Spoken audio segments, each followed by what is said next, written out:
On to what I call the healthy nutrition stack. This is a powerful combination of nutrition food groups that creates the body you want with relative ease.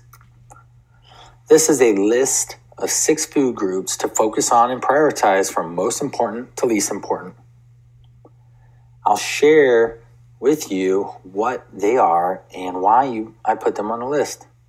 You'll be able to walk away with a simple nutritional strategy that, when applied, will create lasting change. First up, I place water at the top of the list. Have you ever gotten so hungry and wanted to eat whatever you could get your hands on? The tricky part here is that you have to really ask yourself if you are truly hungry and not thirsty. Most confuse hunger for thirst. Most walk around slightly dehydrated. So yes, that's right. H2O is the most valuable thing we can put in our bodies. It's shown in studies that your body can last over 40 days without food. On the contrary, our bodies are made up of 60 to 70% water, and studies show that it would only be able to make it 3 to 4 days without water. So, how much should you drink? From 64 to 100 ounces of water per day. This would help hydration levels so that you are able to manufacture hormones, regulate body temperature, create a productive environment for cellular health, eliminates waste, lubricates joints, and it helps with digestion, to name just a few. Second up, this would be protein. The body needs protein to rebuild structures of the body, such as muscles, bones, and organs. So a rough estimate for women would be about 100 to 150 grams of protein a day, and men 150 to 200 grams of protein a day. Putting an adequate amount of protein in each meal is an excellent strategy for you to be able to reach your protein goals for the day. Protein is found in vegetables, healthy fats, dairy, whole grains, alongside meat. Certain studies suggest that focusing on a higher protein diet can boost metabolism and increase fat burning. The thermic effect of food is when the body uses energy, i.e. calories, during digestion and make use of the nutrients in the food. Eating these foods can boost your metabolism for a short while after eating. Not all foods are the same in this regard. In fact, protein has a much higher thermic effect, 20 to 35%, than fat or carbs at 5 to 15%. So eating a piece of chicken will in effect burn more calories than a piece of bread. I mentioned above that protein helps build muscle and other vital tissues in the body. So after your workouts, include 20 to 40 grams of protein to boost recovery times. That will look like a piece of chicken about the size of your palm, or 1 to 2 scoops of whey protein powder. Protein can help reduce cravings and desire for simple carbs.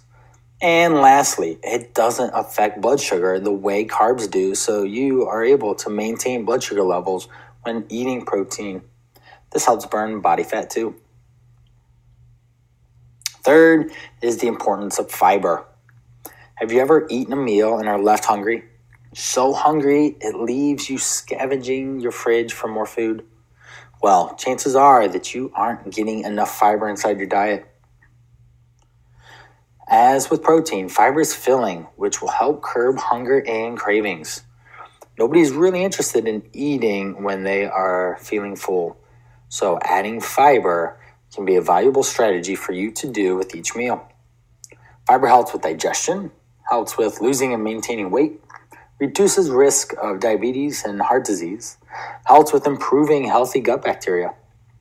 Common question I end up getting from people is, how much is enough fiber? For every 1,000 calories you eat, 14 grams is the minimum number that you should be eating. So if you're eating a 2,000 calorie diet, then you'd want a minimum of 28 grams.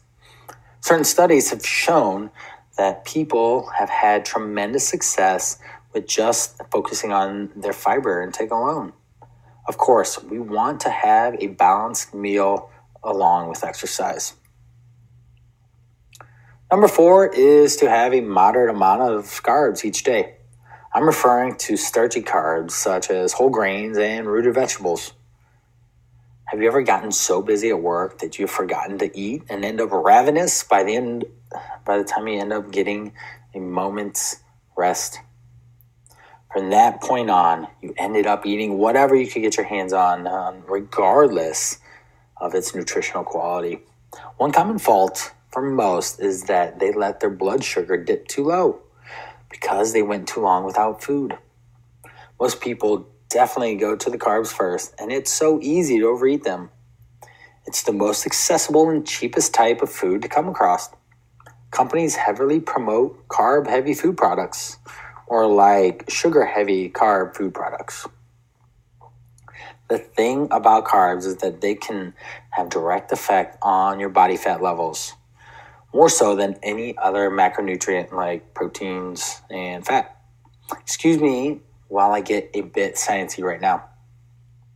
Simple carbs or large amounts of carbs at one time can elevate your blood sugar. This results in the body responding by releasing insulin, which tries to normalize the blood sugar. Insulin's job is to store, so it'll take that extra blood sugar. And so insulin will likely take that extra carbs and turn them into body fat. This is something you don't want to happen and can avoid by eating balanced meals throughout the day. Just remember the types of carb-like food you should eat should be very colorful and, again, have some fiber in each serving. Limiting fat is 5th on our list. Fat is twice as many calories as carbs and protein, so although you should include healthy fats in your diet, such as nuts and monopolyunsaturated oils like olive oil, you need to watch how much you eat. Avocados are definitely great to include in your diet. They contain plenty of fiber, vitamins, and are heart healthy. Last but not least, reduce sugar intake. Sugar has negative effects to hormones such as insulin that directly relate to storing body fat. Plus, it adds a significant amount of calories to the foods it is added to.